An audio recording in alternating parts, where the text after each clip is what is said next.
నారా చంద్రబాబు నాయుడు గారి యొక్క జాతకాన్ని ఇప్పటికే చాలా వేదికల మీద నేను చెప్పి ఉన్న వారి యొక్క జన్మ నక్షత్రాన్ని బట్టి రకరకాలైనటువంటి వ్యత్యాసాలు ఉన్న ప్రశ్నాశాస్త్రాన్ని అనుసరించి నేను చెప్పేటువంటి మాట వారిది హస్త నక్షత్రం. వారి జాతకంలో యోగదాయకమైన దశలు ఇవి ఇప్పుడు నడుస్తున్నాయి అనే కంటే ఇబ్బంది కలిగించే దశలు నడుస్తున్నాయి. 2 సంవత్సరాల పర్యంతం నుంచి నేను చెబుతున్నాను. న్యాయపరమైనటువంటి చిక్కులు, ఆరోగ్యపరమైన అంశాల్లో ఏర్పడ్డ ఇబ్బందులు, వీటన్నిటిని ముందుగానే మనం ప్రెడిక్ట్ చేసాం. యాజ్ ఇట్ ఈస్గా గత 2023 సంవత్సరం చివరి అంకెళ్ళలో వారు న్యాయపరమైనటువంటి చట్టపరమైన ఇబ్బందులు ఎదుర్కొన్నారు. ఆరోగ్యపరమైనటువంటి అంశాల ఇబ్బందులు కూడా వచ్చాయి. ఇలాంటి ఆరోగ్య సమస్యలు చంద్రబాబు నాయుడు గారు విదేశాలకు కూడా ఇలాంటి ఆరోగ్య సమస్యల వల్లనే వెళ్ళారు అనేది చాలా మంది టీడీపీ నాయకులు అంటూ ఉన్న మాట ఇంటర్నల్ గా వినిపిస్తోంది. ఇందులో వాస్తవం ఉందంటారా? మీకున్న ఇన్ఫర్మేషన్ ఏంటి? మీరు ఎందుకంటే ఆరోగ్యం గురించి మాట్లాడుతూ ఉన్నారు. That's why I'm asking. ఏ వ్యక్తి యొక్క జాతకంలోనైనా ఖచ్చితమైనటువంటి పుట్టిన సమయాన్ని లగ్నం అంటారు. లగ్నం నుండి ద్వితీయ సప్తమ స్థానాలు మారక కారకాలు. మారకం అంటే మరణం. ఎవరి జాతకంలోనైనా మన జాతకంలో సెకండ్ పొజిషన్లో ఉన్నటువంటి అంటే 2వ స్థానంలో ఉన్నటువంటి 7వ స్థానంలో ఉన్నటువంటి గ్రహాలు వాటి యొక్క దశలు అంతర్దశలు వచ్చినప్పుడు మరణ సమానమైన కష్టము లేదా ఆరోగ్యము లేదా ప్రమాదం జరుగుతాయి. వారి యొక్క జాతకంలో నేను పరిశీలించింది ఈ ద్వితీయ సప్తమ స్థానాల్లో ఒక స్థానంలో శని ఉన్నాడు సాటర్న్. అది సుమారు 2003-2004 సమయంలో అలిపిరి ఘాట్లో బాంబ్ బ్లాస్టింగ్ జరిగింది. ప్రాణం నిలిచింది, పదవి పోయింది. సరిగ్గా 10 సంవత్సరాల తర్వాత 2014లో వాళ్ళు అధికారంలోకి వచ్చారు. ఇప్పుడు మళ్ళీ అదే సప్తమ స్థానానికి సంబంధించినటువంటి గ్రహగతులు ఆయన జాతకంలో ఉన్నాయి. కేతు సంబంధమైనటువంటి స్థితి. కేతువు శరీరంలో ఉన్న నాడీ వ్యవస్థల మీద నియంత్రణ ఉంటుంది. రవికి సంబంధించినటువంటి స్థితి కంటి చూపు, చర్మ సంబంధమైనటువంటి విషయాల్లో ఇబ్బందులు వస్తాయి. కేతు సంబంధమైనటువంటి స్థితి శరీరానికి మొత్తం కూడా న్యూరాన్కు సంబంధించినటువంటి వ్యవస్థ మొత్తం కూడా మెదడుని మనం చెప్పుకుంటూ ఉంటాం. మస్తిష్కము, మెదడు లేదా శరీరానికి నాడీ వ్యవస్థకు సంబంధించిన ఆరోగ్యపరమైనటువంటి అంశాలు ఏవైనా వారిని ఇబ్బంది పెట్టచ్చు. అంటే నేను వారి యొక్క జాతకంలో ఉన్న ఇబ్బందిని చెప్తున్నాను తప్ప మాన్యశ్రీ మాజీ ముఖ్యమంత్రి వర్యులు చంద్రబాబు నాయుడు గారి యొక్క నేతృత్వంలో మన ఉభయ తెలుగు రాష్ట్రాల్లో చాలా అభివృద్ధికరమైనటువంటి పరిస్థితులు ఉన్నాయి. సైబరాబాద్ అంటే మనం చంద్రబాబు నాయుడు గారిని గుర్తు చేసుకుంటాం. కానీ నేను చెప్పబోయేటువంటి విషయం సంచలనం కోసం చెప్పట్లేదు. అటువంటి గొప్ప నేతను కాపాడుకునేటువంటి ప్రయత్నం కోసం నేను చెప్తున్నాను. 2027 లేదా 2028లో దీన్ని మించినటువంటి తీవ్రమైనటువంటి ఇబ్బందిని వారి జాతకంలో ఎదుర్కొనేటువంటి అవకాశం ఉంది. ఇది ఆరోగ్యపరమైనటువంటి అంశాల్లో తీవ్రమైనటువంటి సమస్యగా పరిగణించవచ్చు. అటువంటి చాలా క్లిష్టమైనటువంటి సందర్భం వారి యొక్క జాతకంలో రాబోతుంది. కాబట్టి కేతు సంబంధమైన లేదా తాంత్రిక విధానంలో గణపతికి సంబంధించిన విశేషవంతమైనటువంటి క్రతువులు కూడా ఇప్పటికీ కొన్నిటిని సోషల్ మీడియా ద్వారా కొంతమందికి నేను ఇప్పుడే వాటిని చెప్పి ఉన్నాను. మళ్ళీ మన వ్యవస్థ ద్వారా కూడా మన క్యూబ్ టీవీ నుంచి కూడా నేను వారికి చెప్తూ ఉన్నాను. వారి జాతకంలో కొన్ని ఇబ్బందికరమైన దశలు నడుస్తున్నాయి. ఇది వాస్తవం. కానీ జగన్మోహన్ రెడ్డి గారి యొక్క జాతకంలో ఈ పంచగ్రహ కూటమి వల్ల దేవగురు బృహస్పతి వ్యయంలో ఉన్నప్పటికీ కూడా మాయాకారకుడైనటువంటి రాహు మాత్రం యోగిస్తున్నాడు. There is a chance to again will Jagan.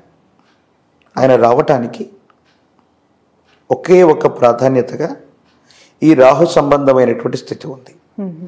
ఒకవేళ జ్యోతిష్యపరమైనటువంటి పరిభాషలో శ్రవణ నక్షత్ర జాతకులైనటువంటి పవన్ కళ్యాణ్ గారు, చంద్రబాబు నాయుడు గారు, జగన్మోహన్ రెడ్డి గారి యొక్క జాతకాలను అన్నీ పరిశీలించి ఏ విధమైనటువంటి పరిస్థితులు ఉన్నాయని మనం అంచనా వేస్తే వై నాట్ 175 అని ముందుకు వెళుతున్నటువంటి జగన్మోహన్ రెడ్డి గారికి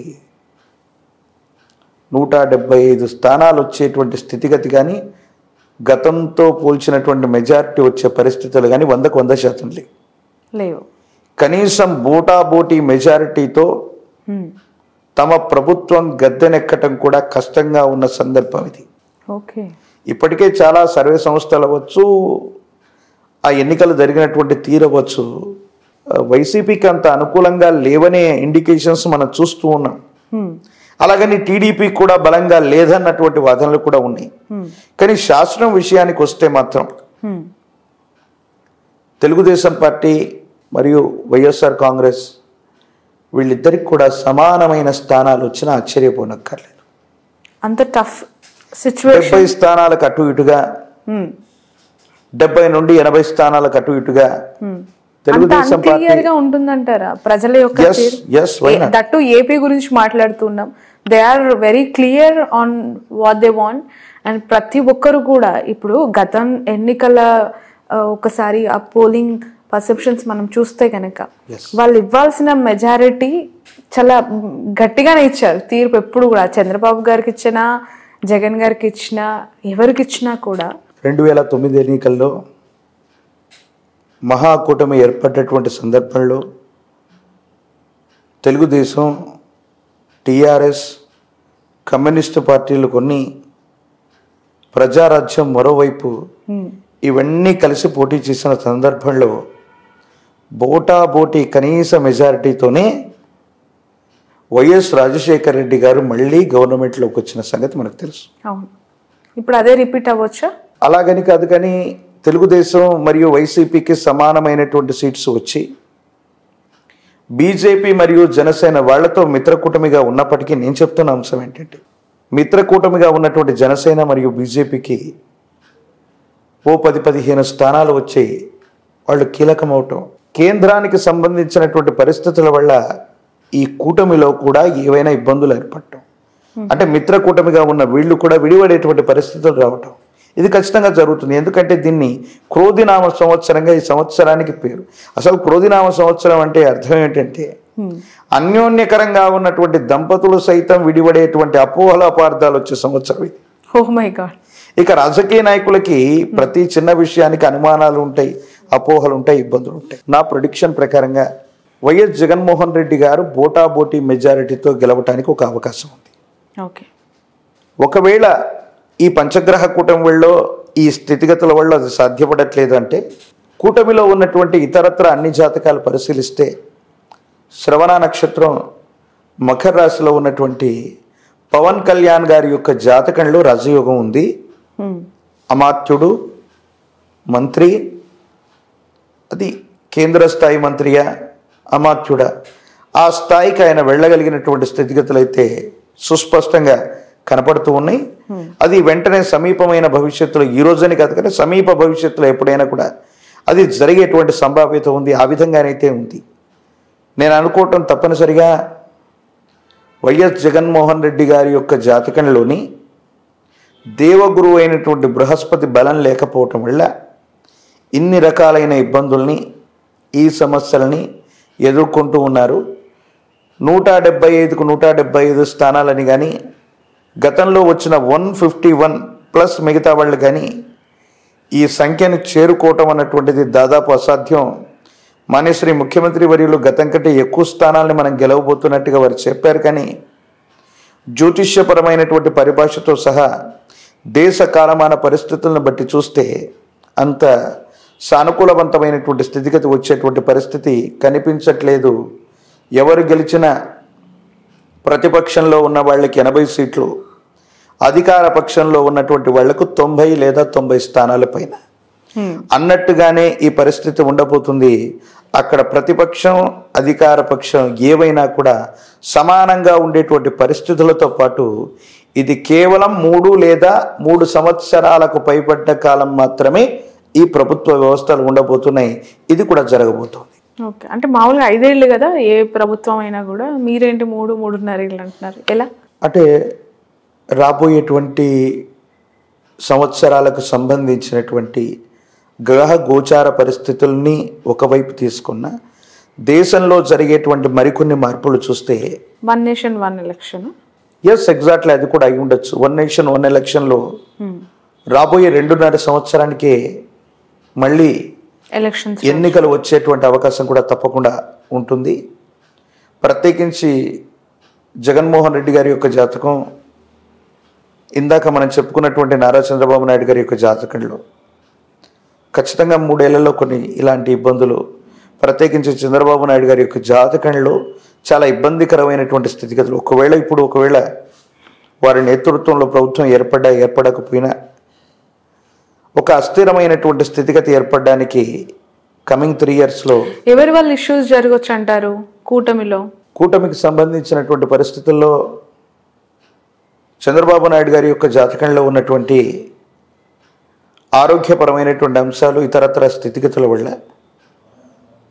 వాళ్ళు కనుక వాళ్ళ యొక్క పార్టీ కావచ్చు, వాళ్ళకు సంబంధించిన వ్యవస్థ కావచ్చు, వేరొక వ్యక్తిని అధ్యక్షుడిగా ప్రకటించటం వల్ల చంద్రబాబు నాయుడు గారు లేదా తెలుగుదేశం పార్టీ వాళ్ళే వాళ్ళు తీసుకున్నటువంటి నిర్ణయాన్ని మిగతా కూటమిలో ఉన్నటువంటి వ్యక్తులు హర్షించకపోవటం వల్ల వాళ్ళ మధ్య ఇబ్బంది ఏర్పడేటువంటి అవకాశం ఉంది. ప్రత్యేకించి బ్రహ్మంగారి కాలజ్ఞానంలో ఒక గొప్ప మాట ఉంటుంది. 2 అక్షరముల పేరున్నవాడు దేశాన్ని పెక్కేండ్లు పరిపాలించారు. పండిత్ జవహర్లాల్ నెహ్రూ గారు 2 అక్షరాలు. వారు 16 సంవత్సరాల పాటు నిర్విరామంగా వారు ప్రధానమంత్రిగా ఉన్నారు. నరేంద్రనాథ్ మోదీ, వారి వ్యవహారిక నామం మోదీ, వారు 3 పర్యాయాలు ముఖ్యమంత్రిగా గుజరాత్కు చేశారు. వరుసగా 2 పర్యాయాలు మళ్ళీ భారతదేశానికి ప్రధానమంత్రి చేశారు. ఆ లెక్క ప్రకారం అనురాధ నక్షత్రం వృశ్చిక రాశిలో అర్ధాష్టమ శని ప్రభావం ఉన్నప్పటికీ కూడా గురుదేవుల యొక్క కాలజ్ఞానాన్ని ప్రెడిక్ట్ చేస్తే మోదీ గారు సులభంగా అధికారంలోకి రాలేకపోయినా ఇలాంటి పార్టీలకు సంబంధించినటువంటి కూటమి చేత మళ్ళీ అధికారయుక్తమైనటువంటి స్థానంలో ఉండాలి. కాబట్టి ఏ ప్రాంతీయ పార్టీనైనా దూరం చేసుకునేటువంటి పరిస్థితి లేదు. కాబట్టి మోదీ గారి యొక్క నేతృత్వంలోని బీజేపీ లేదా వారి యొక్క మిత్రకూటమైనటువంటి జనసేన, గత ఇంటర్వ్యూలో మనం చెప్పుకున్నాం, వైసీపీ కూడా సపోర్ట్ చేసేటువంటి అవకాశాలు లేకపోలేదు. వారి ఎమ్మెల్యేలు కూడా సమీప భవిష్యత్తులో వైఎస్ఆర్ కాంగ్రెస్ పార్టీకి సపోర్ట్ చేసినా కూడా ఆశ్చర్యం లేదు. మొదటి ప్రాధాన్యతగా జగన్మోహన్ రెడ్డి గారు గెలవటానికి కొన్ని ప్రత్యేకమైన అవకాశాలు ఉన్నాయి.